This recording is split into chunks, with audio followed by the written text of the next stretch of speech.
We hear a lot about racism online in the news, as overt racial attacks, anti-Semitism, and hate speech are on the rise. And over the last few years, we've become a lot more aware of structural racism, the kind based on a colonial hierarchy that's never really been addressed. There is, however, one area where racism rears its ugly head that hasn't been discussed a whole lot to this point, and that's the area we're going to talk about today. My name is Eric Bowman, I'm the communications person at the Canadian Psychological Association, and this is Mindful. One place where racism hasn't been extensively discussed, studied, and talked about is in intimate partner settings, when racial microaggressions or outright flagrant racial language is used between two people who ostensibly love one another. This is what we're going to talk about today, as we get into a study that's ongoing at Laval University. Be sure to check the show notes if any of this applies to you. There are opportunities, especially for cisgendered, gay, and heterosexual men, to participate in this focus group. Now let's head to Laval University in Quebec City to meet our expert. My name is Maya Yampolsky, and I'm an associate professor at Université Laval in Quebec City. And my research area is intimate racism and also just generally multicultural identity, intercultural relationships, and racism and other issues. Well, terrific. And that's what we want to talk to you about today. You've just come out with a study called Intimate Racism from One's Partner in Young Intercultural Couples. Yes. And I'm hoping we could just start with the title of the study, because I don't think a lot of us necessarily associate racism and culture in the same way. So why intercultural couples and not interracial couples? Okay. So that was a mixed bag of things, but usually because if we talk about interracial, then we don't necessarily get into the cultural meaning systems. And I usually tend to speak in terms of like cultural, just because it can encompass meaning systems, perspectives, and racialization. But we did look at it specifically interracial couples, but a lot of the stuff that was coming up wasn't just like your skin color, like it was about like your way of doing things is wrong or weird. So that goes to the culture stuff too. And also I was looking at culture because that's usually the point of contact between people that I find the most interesting, but it could include racialization, and that's what we looked at in the study. Right. And some of the examples of that you give in this study are, the habit of sitting on the floor to eat your meal with your fingers and that sort of thing. That's a cultural thing. And that's something that may not be familiar to the other person in the couple.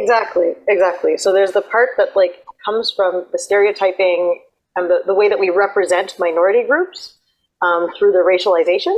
But there's other parts that are just to do with like, there's different cultural practices, and then when you find out about it, it's like, ugh. And so there's the racism that comes from that. So I wanted to kind of be able to highlight that racism is a big thing. It's not just, like the skin color that we grew up learning, like, don't judge people based on their skin color. It's like, actually, it's huge, and it's complicated, and it touches on all parts of where we come from, who we are, and who people see us to be. So. And it is complicated, and it is a huge issue, and it's something that we've been talking about a little bit, and more so we've been talking about it in the workplace, things like microaggressions, instances where somebody is in fact being racist and they know it, or maybe they don't even realize that they're doing it. And you're talking about the same thing within the couple dynamic. Yeah. And so are we coming from the same place when we're talking about those two different things, or is it different in an intimate couple setting?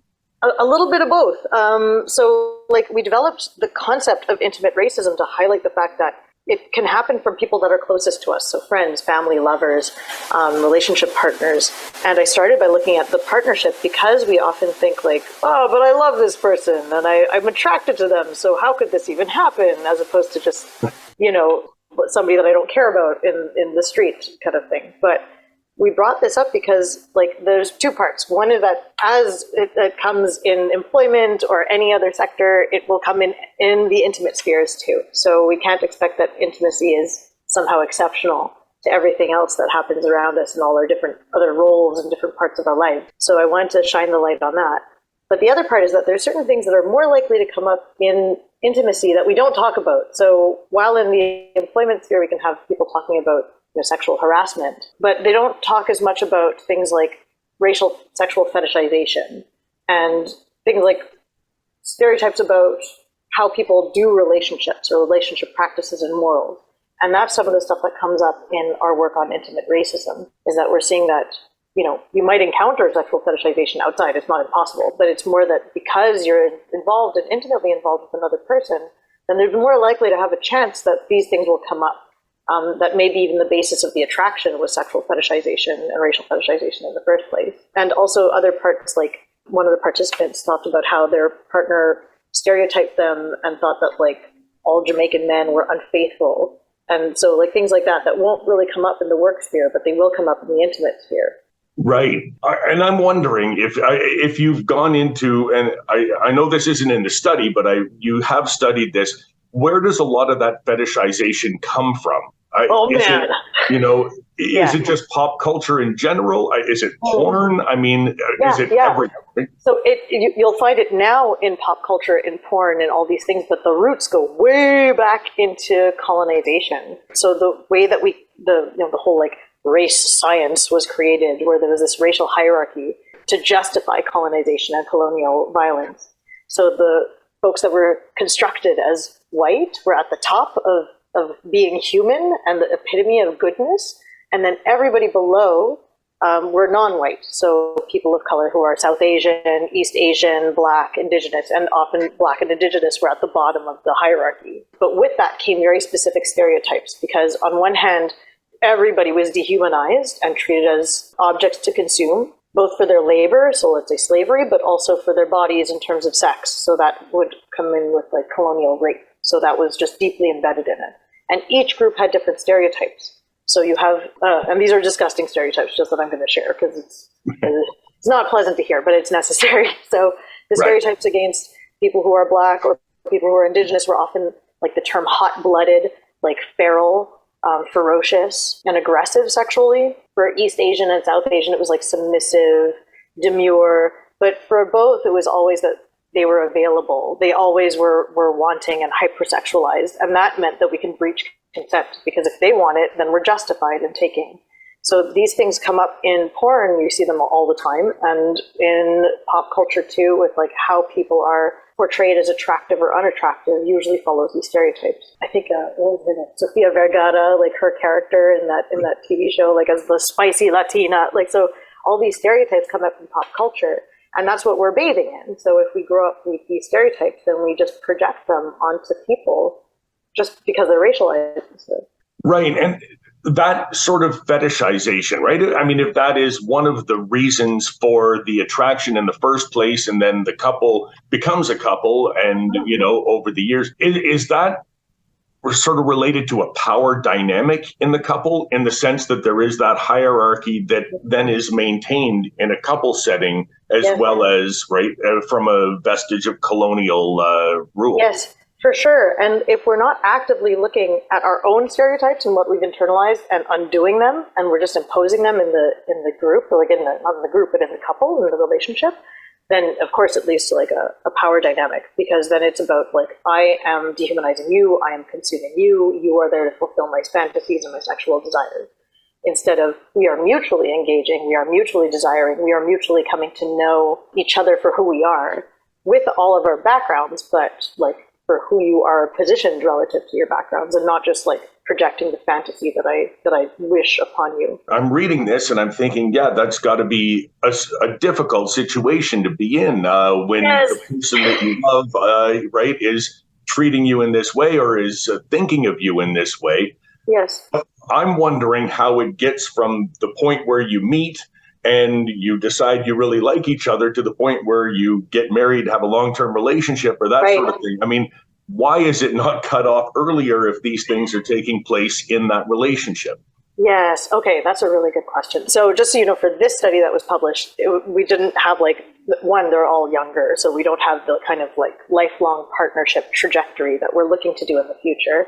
For some of the studies that we're running now, I'm running focus groups that we just finished. So we have the data that we're in coding and analysis state. But for that, we have folks who had been with their partner for some time, for maybe even several years.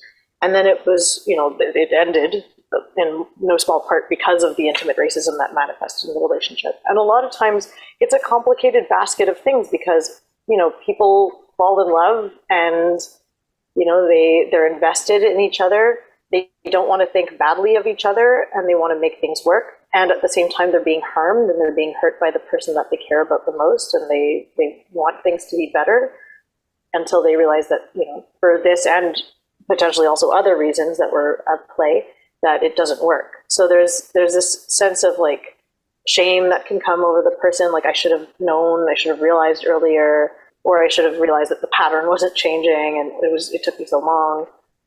There's also like sometimes there's another part of it that's internalized racism. So when we're growing up as racialized minorities, we're often depicted as less beautiful, less attractive, less ideal. And so when somebody does pay attention to us in what seems to be a positive attraction way, it's like, oh, you value me and I'm not devalued. But then we realize later, like, wait a minute, that was creepy. So then then it's like, oh no. Like, so it's kind of like it's revealed later. Or the kind of like fascination at difference, which is normal. It's normal as humans to be curious and want to know and be like, ooh, different, cool. But then the fascination with difference is revealed later to be more like exoticism and like objectifying. And then it's like, oh, that's gross. So then people feel really violated, essentially. It's really disgusting, and they feel disgusting in their own body and with the person, and it can eat away at the connection. Right. And of all the people you interviewed many, many young intercultural couples. Were any of them in a situation where they didn't experience this, right? Is it possible to have a relationship like this where this doesn't occur? I mean, we all have our prejudices. We all have our biases that we bring into a relationship, a workplace, whatever, right? Yes, for sure. So this study was, open-ended question online, specifically asking for the stories of racism, stereotypes, prejudice, discrimination that they've experienced from a partner. So it's not a study of how prevalent is it.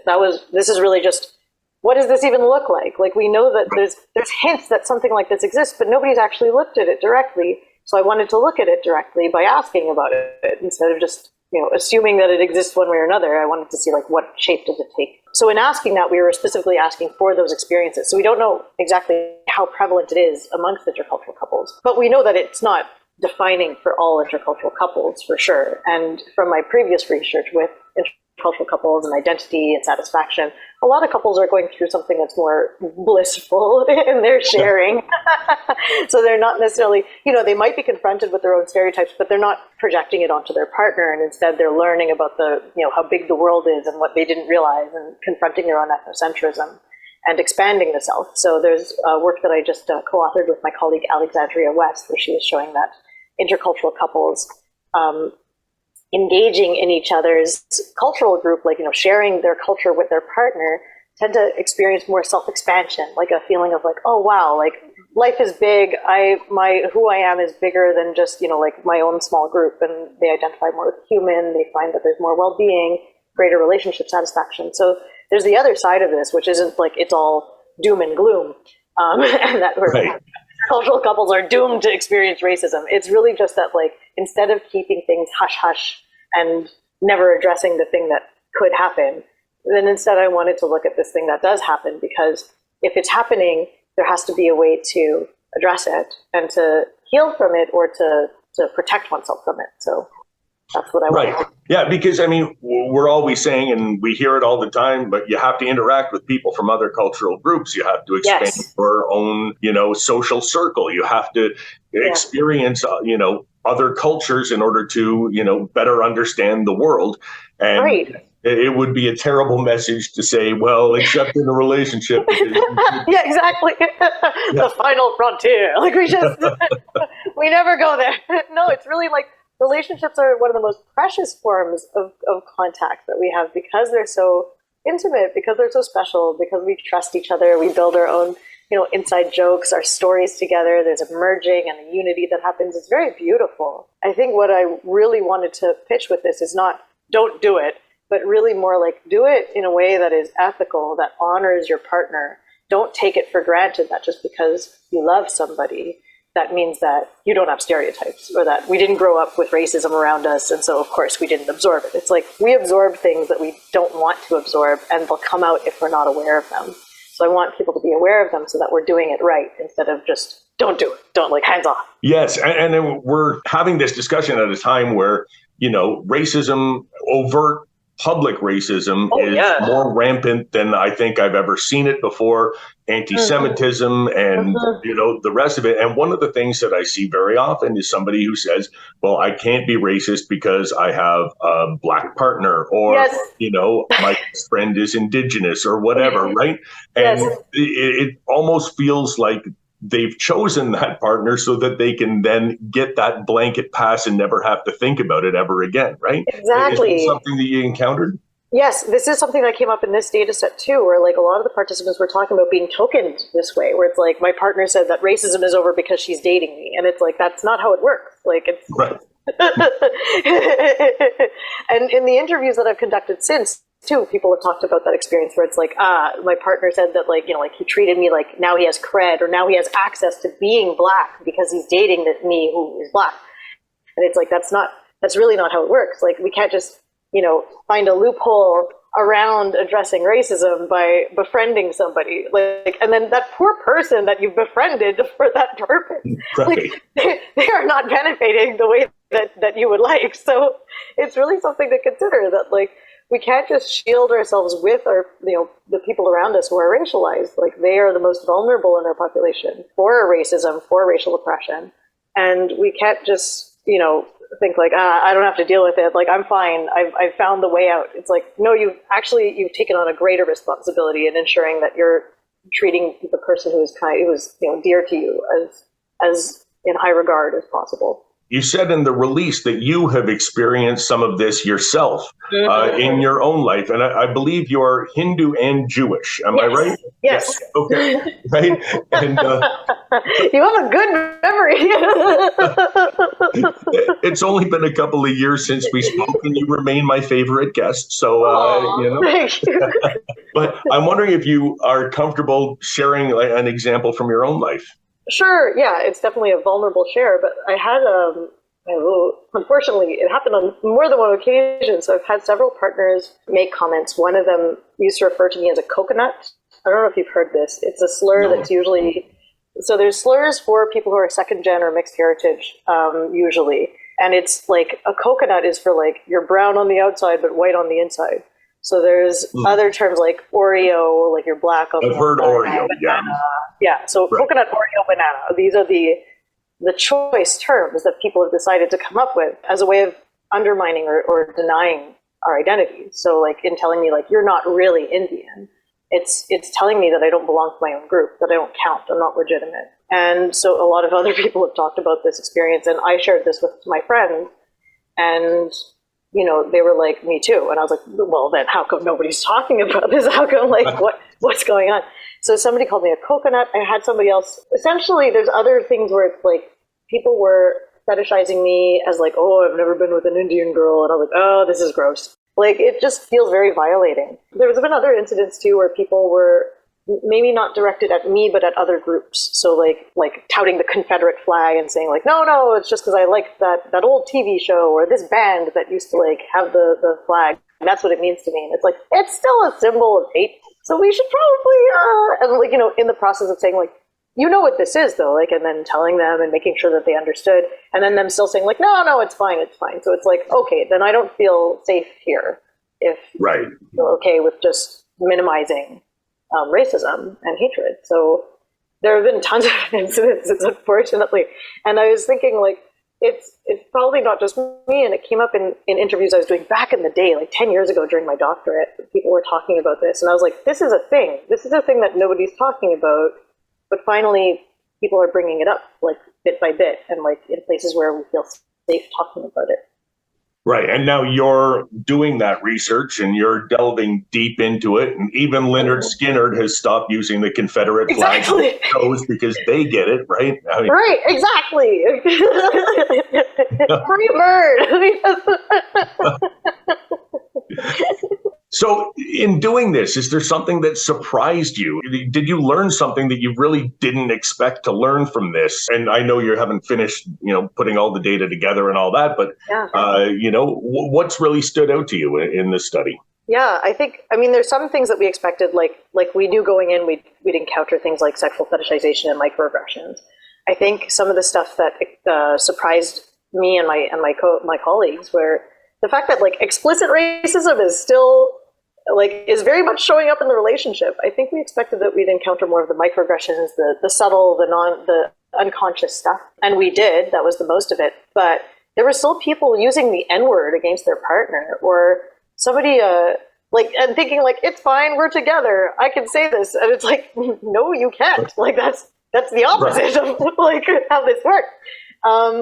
Or like people saying, there was one person who commented on a participant who is from Iran, and like with all the hardship that's not even currently, this is like, God, I hope that's not happening, but like from what was happening at the time in Iran, that like our culture deserves this, like they're horrible. And it's like, wow, okay, that's deeply bigoted. That's not even trying to hide it. It's just being openly hateful. So that was I think probably shocking when we were encountering this, is like, people really have chutzpah, I guess is a way of putting it. Like, where they somehow like permitted themselves to be so explicitly racist to their partner, instead of it just being microaggressions. I feel like that's something that I almost feel like that's one of those things where a cultural issue stands in for a racial one, where you can be bigoted against that culture but not be racist. And Iran, I think, is a very good example, where right now there are all these women in the streets taking off their hijabs, cutting their hair, but hitting back against an oppressive regime that is, cracking down with the morality police and all this, right? Yes. And the response to that very often takes the shape of, well, that culture. Yes. When really, I think the subtext is, well, those people, right? Yes, exactly. And it's rife with Islamophobia. And it like paints everybody with a broad brush, instead of saying like, wow, an oppressive regime is really a bad thing, compared to a religion and people's own individual and collective orientations towards that religion is totally different from an oppressive regime that's harming people. So, and also that brings up like saviorism and all sorts of other things where it's like, well, we have to civilize them, and it's right. Ugly. So these things were coming up in the relationships too, where people were taking that position and using, as you said, like the cultural events, experiences, situations to justify their own biases. That's one of the parts when we were defining racism. It's like it goes into cultural racism. So there's a way of like essentializing people and saying like, you're black, therefore this, you're indigenous, therefore this. But there's also ways of saying like, well, culturally, there's these practices which are often just these stereotypes in people's head and not actually true, or they're these misunderstandings of what they've seen or what they imagine, and then that comes out. So it's like, it's not just like this, I'm not judging you based on your skin color. It's like if you're judging the culture as a whole, and you're judging the meaning systems without knowing them, and you're not looking at the nuance, and you're not seeing how I, as an individual, as your partner, am positioned vis-a-vis all of this going on and all this complexity, then they're essentially like erasing the partner from the whole thing. They're just looking at like, well, here's a stereotype, and it's on you now. And the partner is the one left receiving this from the person that they love and want to feel the most safe with. I'm thinking, too, that I don't know if you would have gleaned this from your study, right? But there's another hierarchical dynamic in most relationships, certainly cisgendered heterosexual relationships, where, there is a patriarchal system under which we live, right?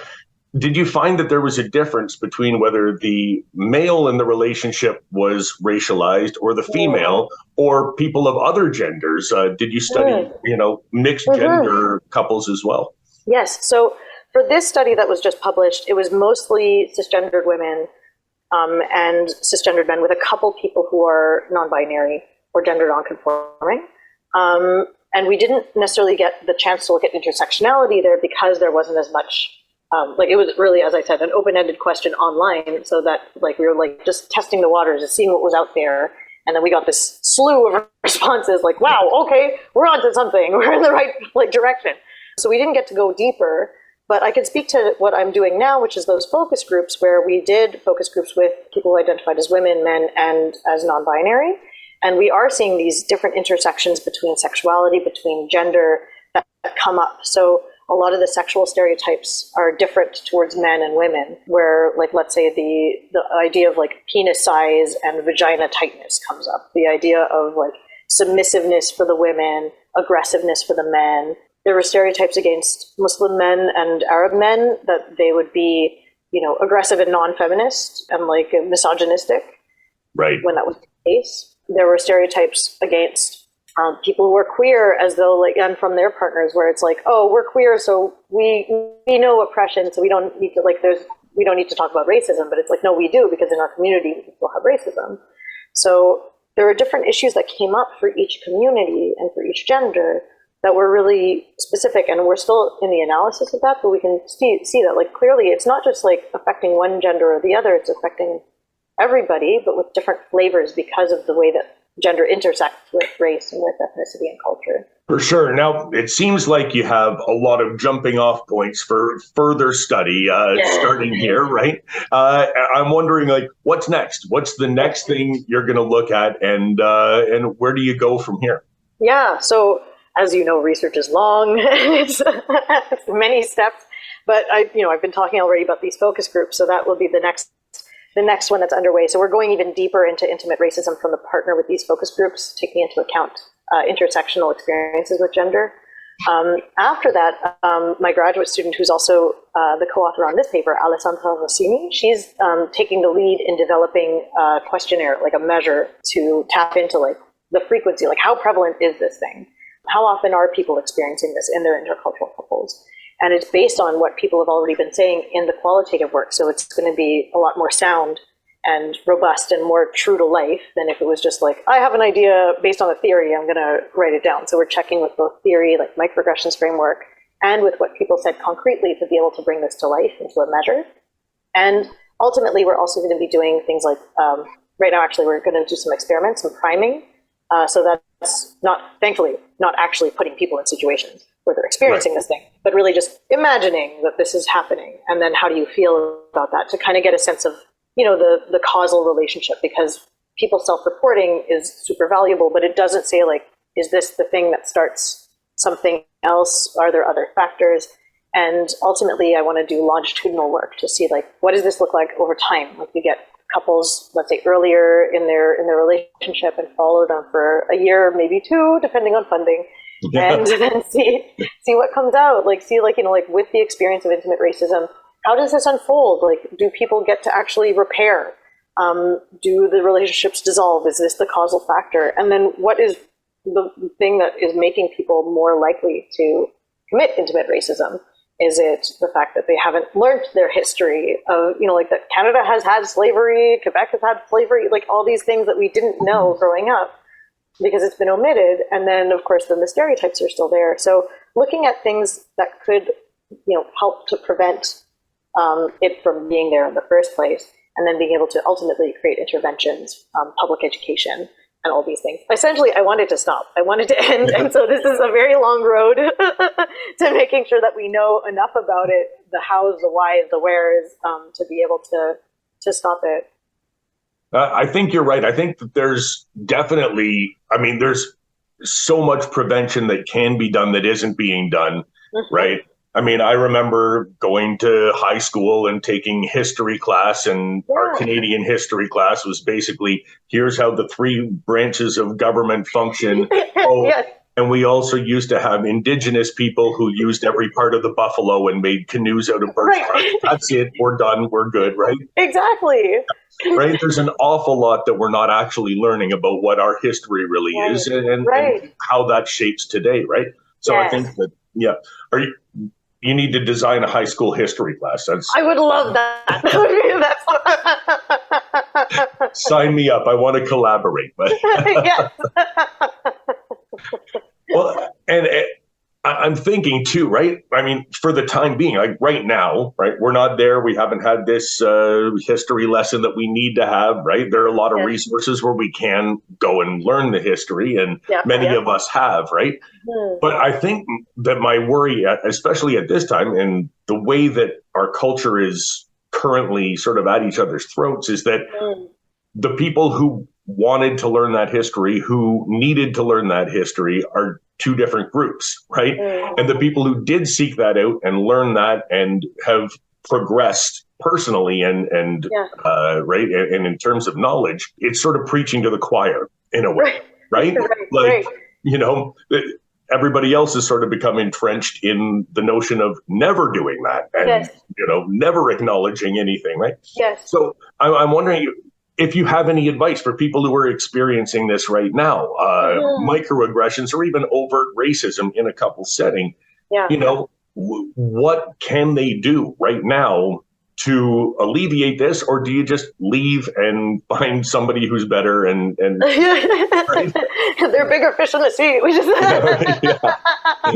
Well, maybe that's it. Maybe you need to create a dating website, a dating site, a racism-free dating site for one that weeds out all those. A screening. No, so I mean, okay, so I can't tell people what to do in their relationships because one of the things that did come up from this study and from the focus groups is just how it's love is very layered. You might experience harm in this way and also love the person. Some people attributed it to like, it's just ignorance. It's okay. I want to keep. So it's like, I don't want to go in and be like, leave them, but it does contribute to the dissolution of the relationship, or at least to doubting the relationship and feeling safe in the relationship. It is a really harmful experience that people are talking about. And I think what I want people to know first is that they're not alone and it's not their fault. It's not something to blame themselves for. And also that it's normal to have complicated feelings about it when you love a person and they're hurting you. And the other thing that I want people to know is that they don't have to stay in the relationship if they don't want to. And if they do want to, then hold yourself to high standards and expect that your partner can do the repair work and the accountability work. And if they don't, then that's a big red flag, which isn't in this study, but is something that has been coming up and that I've been thinking a lot about.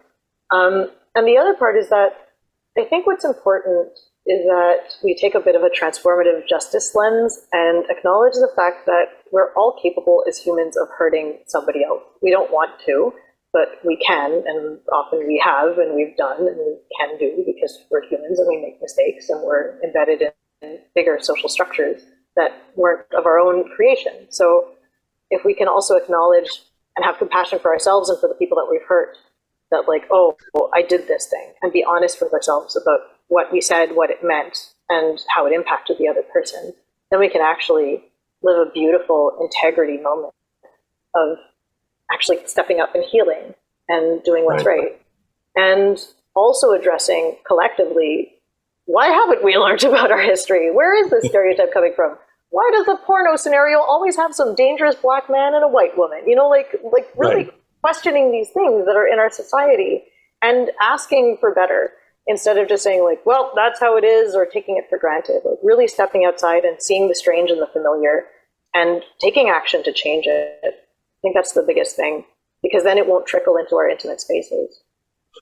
Right. And I think too that there's, I think that, and I'm no scientist, I haven't studied this, but I do think that in intimate relationships, people are in a lot of ways unaware of how lingering hurt can be, right? Yeah. And sometimes we discussed it, I got over it, so I assume you also did. And then, 10 years later, remember when you said that to me, right?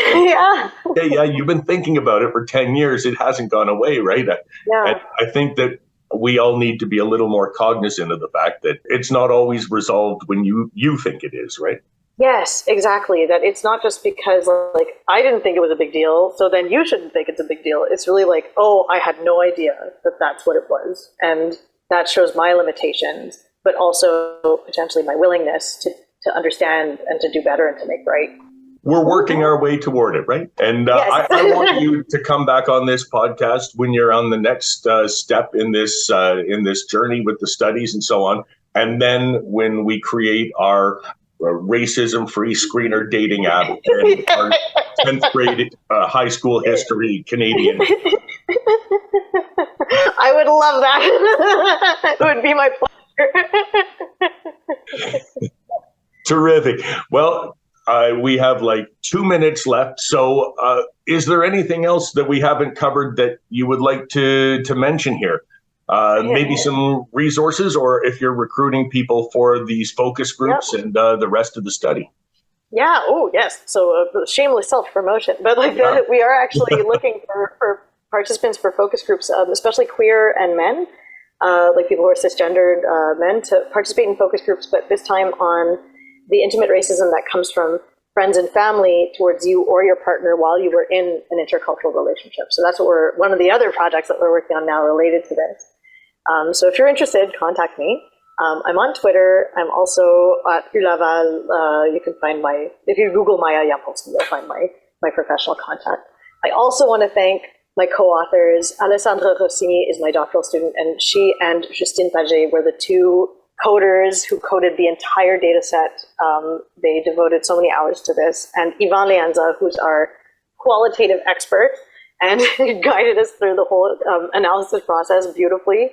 And Richard Lalonde for, being just the cool, supportive intergroup discrimination researcher that he is, and enabling us to do this research at York and the participants and all those things. We all I love our team. We did a great job. I'm really proud of what we did. That's terrific. I like that we've closed this off with an Oscars acceptance speech. That's it. To my mother and my father. Huge thanks to Dr. Maya Yampolsky for joining me today on Mindful, and to her team of researchers for continuing to do this work. We'll definitely be speaking to them again. Thank you also to you at home for tuning into this episode, which was written, hosted, and published by me, Eric Bowman. It was edited and produced by Jamie Montgomery, and our theme music is Avenues by David Taylor. A new episode of Mindful is now published every second Thursday, so see you again in 2 weeks.